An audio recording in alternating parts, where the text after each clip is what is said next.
Yeah, yeah, yeah. You already know what it is, man. So first off, one love and God bless. Thank you for everybody that's in the chat right now. So once again, like, subscribe, share, all that good stuff, because we about to get into today's topic. All right. So here's what's about to go down. I'm gonna share a few things with y'all. So, and after I share all this stuff, I'll take any questions and then we'll go forward from there. But first, I want to break this stuff down. The first thing is this, right? One of the things that has been officially confirmed is that with PlayStation VR next year, when it comes out, there's supposed to be a social area that you can walk around in, you can roam around in, and stuff like that. These things exist on other platforms right now on PC, but this is something very different and unique to PlayStation, and it's extremely similar to what PlayStation Home, was, and it actually may be called that. We actually may see a return to home. Now, the first thing I want to share with you, like I was saying, is that when you have your virtual reality headset on your PlayStation VR 2, you can walk around this social area, this social space. And when you look at another person that's walking around in that space, you can lock eyes with them to start your conversation. I'll say it again, and there's a patent for everything I'm talking about and everything, but beyond just patents, I'm telling you what's going on. You can literally look at someone, and when you lock eyes, you get connected to that person, so y'all can actually have a conversation and talk and meet new people. You understand what I'm saying?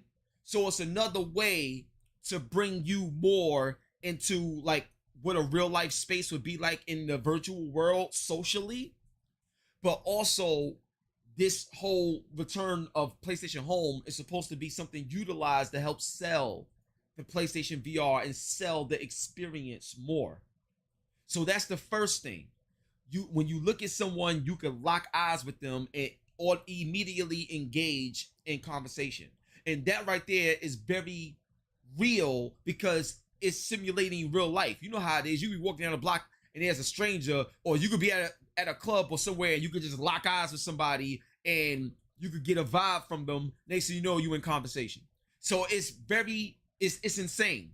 That's the first thing. The second thing is everything based around PlayStation 5 is based off senses. Everything is based off sensory.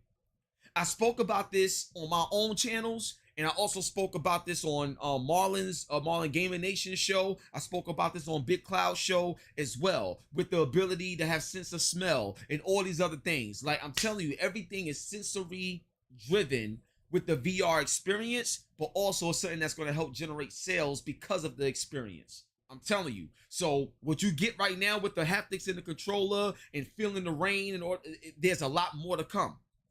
When I told y'all about the thermals, hot and cold, there's a lot more to come. All right. Remember, we're not even a year in yet. Okay. So that's the first thing I wanted to share with y'all.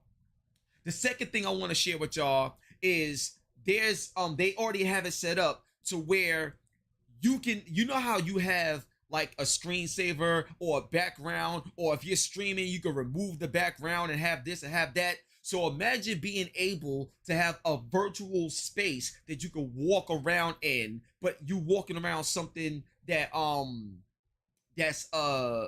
game world design and also real world design. So I'll give you an example of what I mean. We was just playing Dark Alliance, right? So let's say you wanted Dark Alliance to be your VR screensaver or something like that. One of the unique technologies that they have with AI with the PlayStation is that they're able to simulate and build real-time worlds in the social space. So you can actually like walk in to some of the favorite games that you've ever played before. You could actually walk around in them in terms of design wise. So think of it like a skin. You know what I'm saying? You got your character and you can put different skins on them. Well, think about a social space that you can walk around in and you can skin it the way you want it to be skinned, so you can walk around in any kind of world that you want to. That's another thing that's coming. to the PlayStation VR's social space. You know what I'm saying? Like I said, I'm saying social space right now because that's the way it was like listed to me.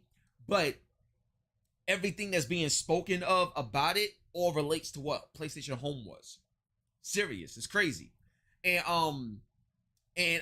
another thing, we spoke about this before, but there was recently an update to the trademark of PlayStation Home. We'll see where that leads, but a lot of these things aren't done without a purpose. You feel me? So that's that. But having real world locations built around you, like skinning the world around you, I just think that's real dope for the particular social space. Because remember, in PlayStation Home, you was able to design and decorate and make your space like be your space.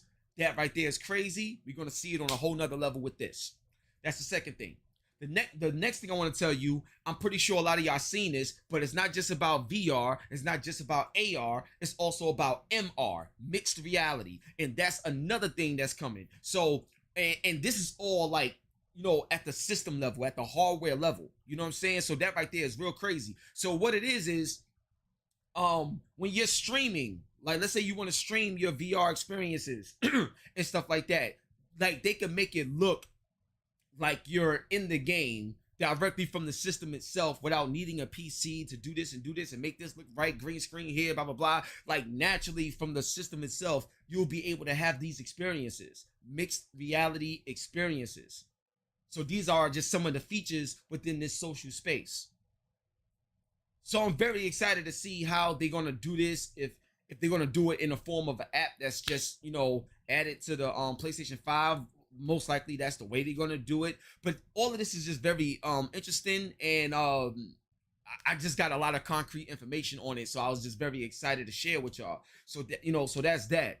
Another thing which is very interesting with this particular social space and other things that they want to have in it is how they're going to change the business model. So I think you know, remember PlayStation Home was free. So I think this is something that's going to be accessible not just to people that have VR, you know, because you're going to, you know, limit yourself market wise. So obviously this is going to be something that's open to everybody, VR or not. You know, the only reason why I'm speaking on the VR side of things because there's certain features specifically in the VR that talks and speaks to what PlayStation Home, a return of it, will be. Now, part of the answer to that Game Pass strategy that Jim Ryan was talking about relates to the business model of how they want to impact social spaces. And this right here is very key because everybody knows that, especially when it comes to the Game Pass model, they're not talking about it from the standpoint of traditional sales and the traditional business model that we all grew up on and know of. They're talking about strictly time, experience, and discoverability with different games and stuff like that. And this right here is supposed to be a bigger and better way to be able to achieve that through this particular social space and bring more people together. So it's very interesting how this could actually play a role in how Sony responds to how great Game Pass is doing. So this is going to be very interesting. And also I believe all of this stuff will roll into the PlayStation Plus subscription to get extra stuff to really make it worthwhile. So that's that. Now, another thing that's very interesting, and this is something else that I'm like, I've been talking about this since like 2014 when I was interviewing the CEO for D Live when it came down to blockchain and video games. So I recently did a brand new interview with my man Derek Lau, who's making a game called Guild of the Guardians, and it's an NFT game. That interview is going to air either next week or the week after next, right? But that interview you do not want to miss. But the reason why I brought that interview up is because of this, right? So Sony, aside from the esports betting platform system that they revealed in the patent and what they're talking about and the reason why they brought Evo and all this other stuff, one of the things that I believe Sony is doing, and I would like to say exclusively, but it doesn't mean Xbox or nobody else can do it. But I just think they're going to be first ones to test it out on the system. So here's the deal. Let's say I'm playing Assassin's Creed, right? and I'm like 40 hours into this game, and I got a whole bunch of weapons and all this other stuff, right? Now, let's say I want to sell this like weapon. Like, let's say I want to uh utilize this weapon as an NFT or something like that, and I want to sell it to you so you don't have to spend 40 hours to get it. You can get it right now and utilize it in your game over the blockchain with PlayStation 5 and stuff like that. Let's say you wanted to do that. So, like, if you're I guess if you're a paid subscriber, you will be able to utilize this feature where you could get access to things, like early on. Or let's say you create something and it becomes very useful, or other people start using it. It could be anything like that. This is something that they looking to do. And I know this to be true because the interview that I just brought up and spoke to y'all about, they actually have a service right now where it could be implemented into any game, like anywhere, and it's being built into game engines as well. So this is all real stuff that I got confirmation on. Like, you understand what I'm saying? So I'm very excited to see how they like utilize this in practice. And we're probably gonna have to wait till next year to be able to see this and witness it. But I'm telling you right now, man, all of this right here, and especially the times that we living in right now, the return of PlayStation Home is like very likely. And remember, I'm not sure if y'all remember, but I was inside PlayStation Home during the PS3 era. So trust me when I tell you, I'm very aware of how things can be in this day and age with that particular service on the PlayStation 5 going forward. And all of this right here that I just broke down to you does play a role with cloud gaming as well. I'm gonna just say this. You see how Xbox Series X just rolled out their server blades for the Xbox Series X? I'm telling you right now, PlayStation 5, and when you see what they're doing with their cloud, and they announce it and reveal all the extra cool stuff that they are doing, you're gonna understand why Microsoft and Sony came together to make this happen, and other things in the pipeline. Cloud gaming is different, man. It's different because it's not just about playing games in the cloud. There's so much other features and functions and things that couldn't be done before that can be done now through cloud gaming. I'll give you one example.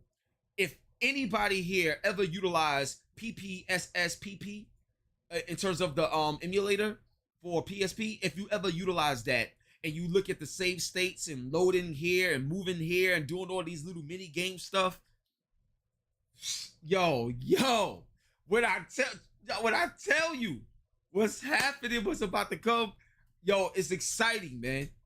It's exciting, man. Get excited, yo. This is what gaming is all about, all these new features and things that we never seen before. So I'm very excited about all of it. You know what I'm saying? So now, I want to take some of y'all questions, but like I said, just to end it on this note, PlayStation Home returns in some form. I'm not sure if they're going to call it that again, which I think they should. How they're going to do it, social spaces, whatever it is. But Sony is working on a new way to bring people together in the form of an answer to Game Pass, but also in the form of a new business model that can help them grow into the blockchain, into the NFT market, into all of it. So this has been strategically well thought out. Get hyped, get excited.